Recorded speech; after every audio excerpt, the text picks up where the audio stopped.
नमस्कार दोस्तों, RS study knowledge YouTube channel पर आपका स्वागत है। आज हम जीके के प्रैक्टिस सेट 2 में आपको संविधान से संबंधित क्वेश्चनों को बताएंगे और इससे पिछले 10 क्वेश्चन प्रैक्टिस सेट 1 में आपको समझा दिए हैं, जिसका लिंक डिस्क्रिप्शन में दिया हुआ है। कृपया उसे जाकर देखें, जिससे आपको संविधान प्रारंभ से अच्छे से समझ आए। क्वेश्चन नंबर 11 देखते हैं।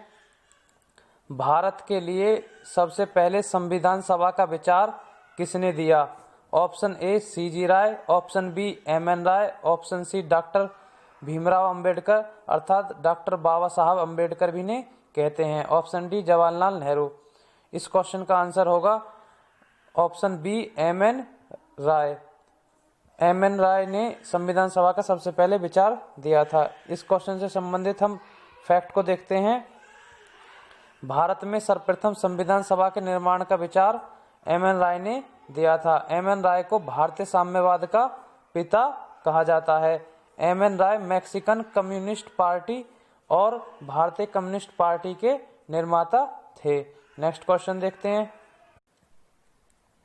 क्वेश्चन नंबर 12, भारत की संविधान सभा की प्रथम बैठक की अध्यक्षता किसने की?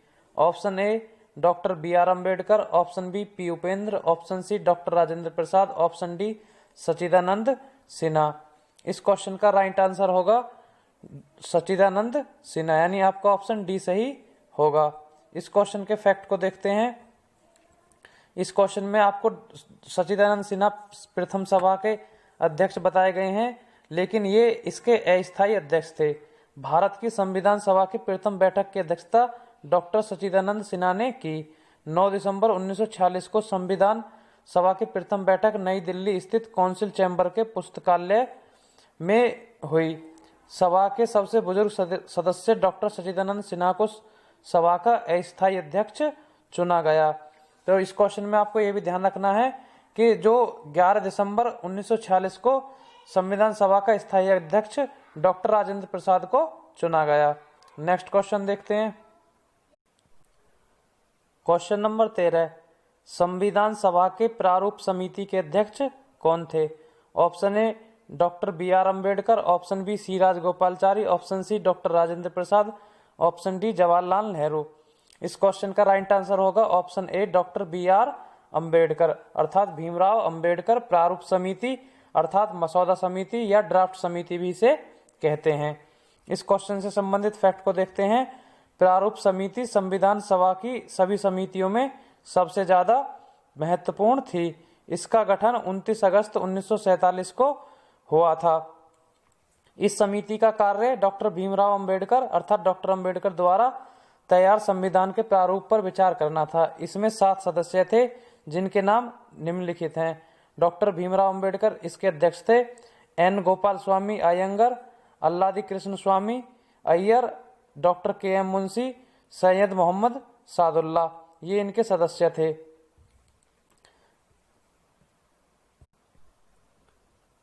क्वेश्चन नंबर 14, भारतीय संविधान के निर्माण के दौरान निम्नलिखित में से किसने उद्देश्यों के कथन को प्रस्तुत किया?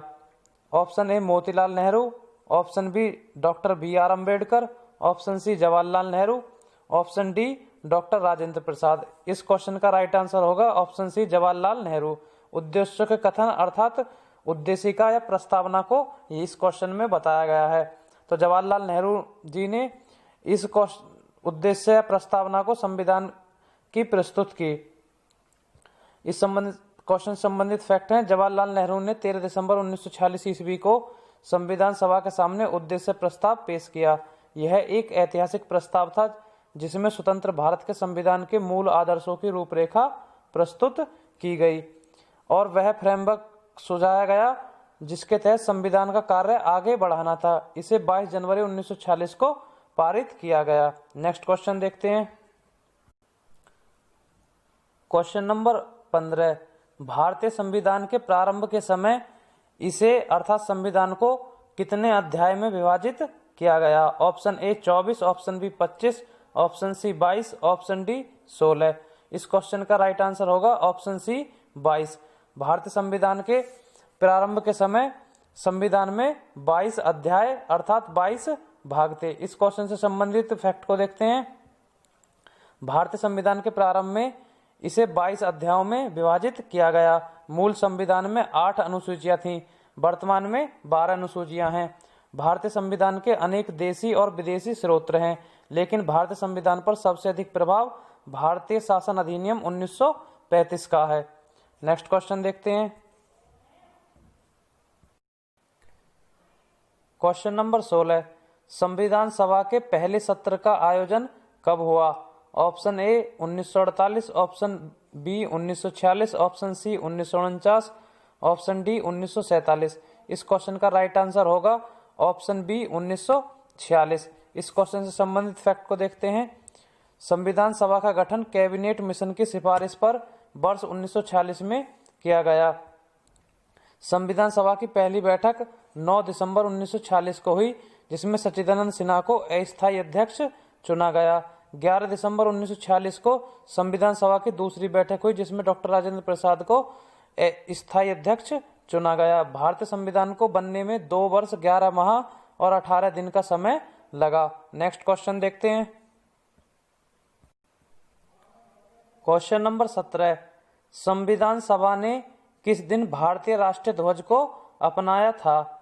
ऑप्शन ए 26 जनवरी 1947, ऑप्शन बी 26 नवंबर 1950, ऑप्शन सी 15 अगस्त 1947, ऑप्शन डी 22 जुलाई 1947। इस क्वेश्चन का राइट आंसर होगा ऑप्शन डी 22 जुलाई 1947। इस क्वेश्चन से संबंधित फैक्ट को देखते हैं।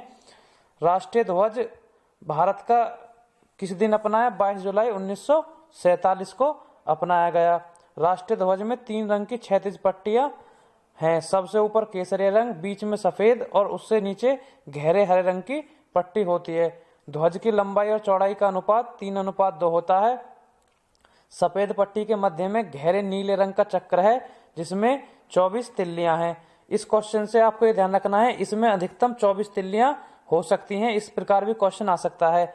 और आपको ये भी ध्यान रखना है, ये आपको लंबाई और चौड़ाई का अनुपात दे रखा है तिरंगे झंडे का, यानी 3:2। तो आपको क्वेश्चन में चेंज करके दे सकता है चौड़ाई और लंबाई का अनुपात, तो 2:3। तो ये आपको ध्यान रखना है कि यदि लंबाई चौड़ाई का अनुपात पूछे तो 3:2, यदि चौड़ाई लंबाई का अनुपात पूछे तो 2:3 है। तो आपको क्वेश्चन को ध्यान से पढ़ना है। नेक्स्ट क्वेश्चन देखते हैं।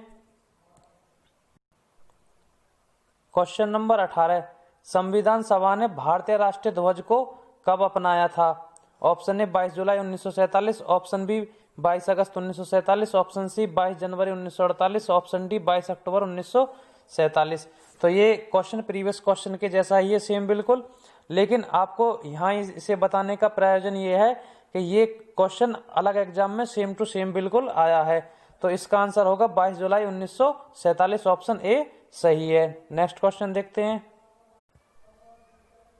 क्वेश्चन नंबर 19, भारत का राष्ट्रीय प्रतीक भारत सरकार द्वारा कब अपनाया गया था? 15 अगस्त 1947, 26 जनवरी 1950, 14 अगस्त 1947, 20 अगस्त 1950।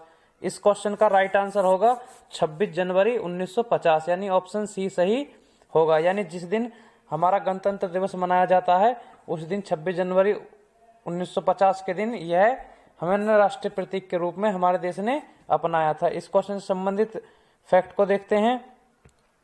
अशोक द्वारा सारनाथ में स्थित सिंह स्तंभ भारत का राष्ट्रीय प्रतीक है। इसको सारनाथ में स्थित अशोक की लाट से लिया गया है। इसे 26 जनवरी 1950 ईस्वी को भारत सरकार द्वारा अपनाया गया। मूल रूप से इसमें 4 शेर हैं जो चारों दिशाओं की ओर मुंह किए बैठे हैं। इसके नीचे एक गोल आधार है जिस पर एक हाथी, एक घोड़ा, एक सांड और एक सिंह बने हैं। सिंह स्तंभ के आधार पर सत्यमेव जयते देवनागरी लिपि में अंकित है। सत्यमेव जयते शब्द मुंडको उपनिषद से लिया गया है। तो इस क्वेश्चन के फैक्ट से आपको कई क्वेश्चन की जानकारी मिलती है। यानी ये जो है आपको सारनाथ स्थित अशोक स्तंभ से लिया गया है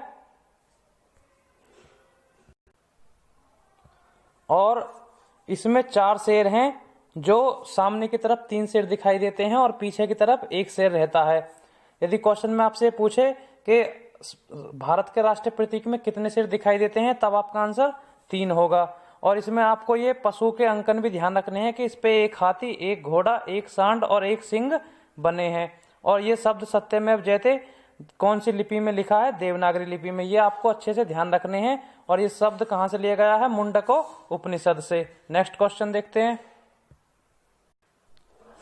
क्वेश्चन नंबर 20, भारत का संविधान गणतांत्रिक है क्योंकि ऑप्शन ए, इसमें निर्वाचित संसद का प्रावधान प्रदान किया गया है, इसमें एक अधिकार विधेयक शामिल किया गया है, इसमें वयस्क मताधिकार का प्रावधान प्रदान किया गया है, इसमें कोई वंशानुगत घटक नहीं है। इस क्वेश्चन का राइट आंसर होगा ऑप्शन डी, इसमें कोई वंशानुगत घटक नहीं है। इस क्वेश्चन से संबंधित फैक्ट देखते हैं। भारत का संविधान गणतांत्रिक है क्योंकि इसमें कोई वंशानुगत घटक नहीं है। भारत के राष्ट्रीय अध्यक्षों का चुनाव होता है, जैसे कि राष्ट्रपति और प्रधानमंत्री। नेक्स्ट क्वेश्चन देखते हैं।